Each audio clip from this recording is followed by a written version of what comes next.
The human voice. It's the instrument we all play.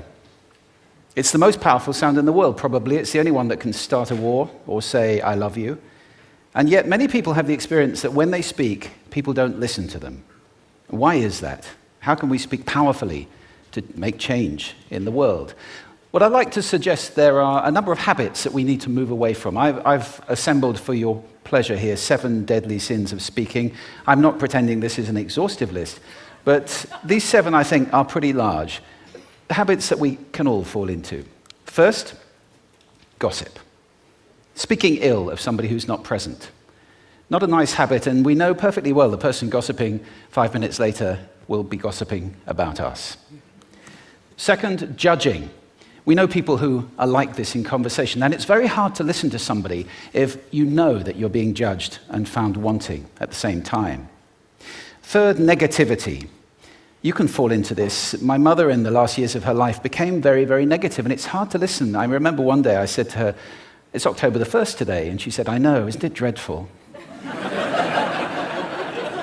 It's hard to listen when somebody's that negative. And another form of negativity, complaining. Well, this is the national art of the UK. It's our national sport. We complain about the weather, about sport, about politics, about everything. But actually, complaining is viral misery. It's not spreading sunshine and lightness in the world. Excuses. We've all met this guy. Maybe we've all been this guy. Some people have a blame thrower. They just pass it on to everybody else and don't take responsibility for their actions. And again, hard to listen to somebody who's being like that. Penultimate, the 6th of the 7, embroidery, exaggeration. It demeans our language, actually, sometimes. For example, if I see something that really is awesome, what do I call it? And then, of course, this exaggeration becomes lying, out and out lying, and we don't want to listen to people we know are lying to us. And finally, dogmatism. The confusion of facts with opinions. When those two things get conflated, you're listening into the wind. You know, somebody is bombarding you with their opinions as if they were true. It's difficult to listen to that. So here they are, 7 deadly sins of speaking. These are things I think we need to avoid. But is there a positive way to think about this? Yes, there is. I'd like to suggest that there are 4 really powerful cornerstones, foundations, that we can stand on if we want our speech to be powerful and to make change in the world. Fortunately, these things spell a word. The word is hail, and it has a great definition as well. I'm not talking about the stuff that falls from the sky and hits you on the head. I'm talking about this definition, to greet or acclaim enthusiastically, which is, I think, how our words will be received if we stand on these 4 things. So what do they stand for? See if you can guess. The H, honesty, of course. Being true in what you say, being straight and clear. The A is authenticity, just being yourself. A friend of mine described it as standing in your own truth, which I think is a lovely way to put it. The I is integrity, being your word, actually doing what you say, and being somebody people can trust. And the L is love. I don't mean romantic love, but I do mean wishing people well. For 2 reasons. First of all, I think absolute honesty may not be what we want. I mean, my goodness, you look ugly this morning. Perhaps that's not necessary. Tempered with love, of course, honesty is a great thing. But also, if you're really wishing somebody well, it's very hard to judge them at the same time. I'm not even sure you can do those 2 things simultaneously. So, hail.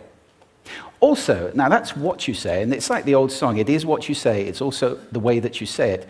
You have an amazing toolbox. This instrument is incredible, and yet this is a toolbox that very few people have ever opened.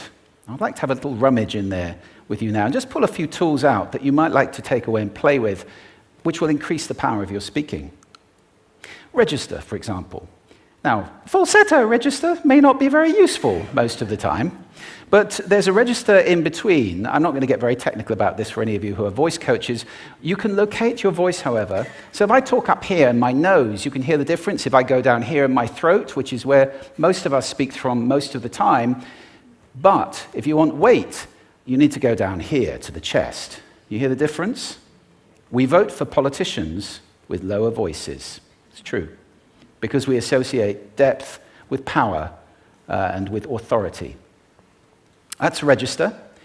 And we have timbre. It's the way your voice feels. Again, the research shows that we prefer voices which are rich, smooth, warm, like hot chocolate.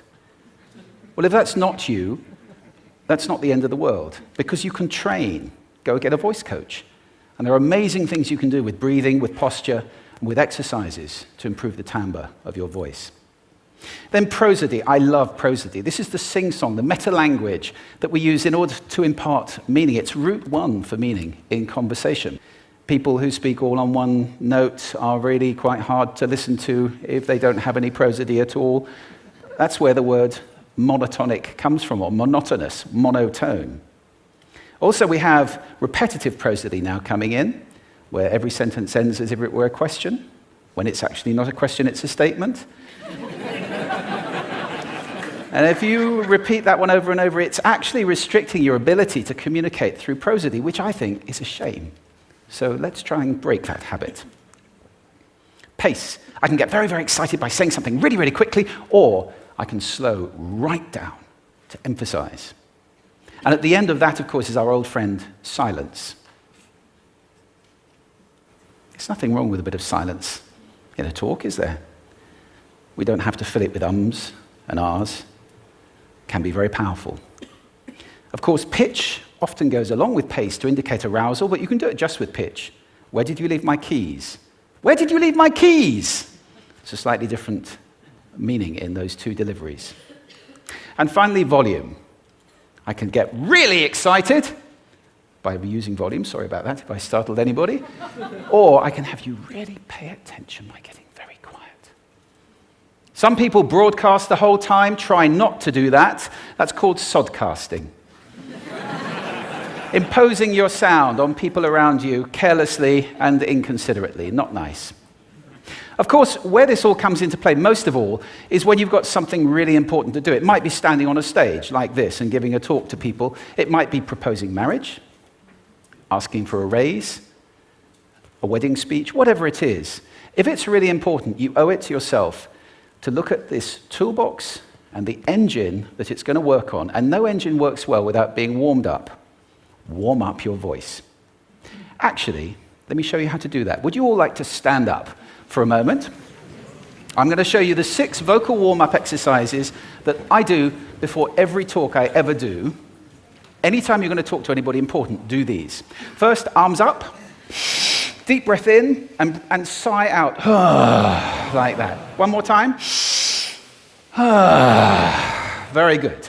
Now we're going to warm up our lips, and we're going to go bop, bop, bop, bop, bop, bop, bop, bop. Very good. And now, just like when you were a kid.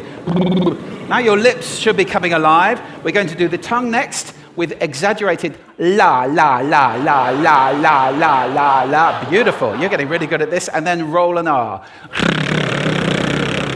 That's like champagne for the tongue. Finally, and if I can only do one, the pros call this the siren. It's really good. It starts with we and goes to or. The we is high, the or is low. So you go wee, or, wee. Fantastic. Give yourselves a round of applause. Take a seat. Thank you. Next time you speak, do those in advance. Now, let me just put this in context to close. This is a serious point here. This is where we are now, right? We speak not very well into people who simply aren't listening in an environment that's all about noise and bad acoustics. I have talked about that on this stage in different phases. What would the world be like if we were speaking powerfully to people who are listening consciously in environments which were actually fit for purpose? Or to make that a bit larger, what would the world be like if we were creating sound consciously and consuming sound consciously and designing all our environments consciously for sound? That would be a world that does sound beautiful, and one where understanding would be the norm. And that is an idea worth spreading. Thank you. Thank you.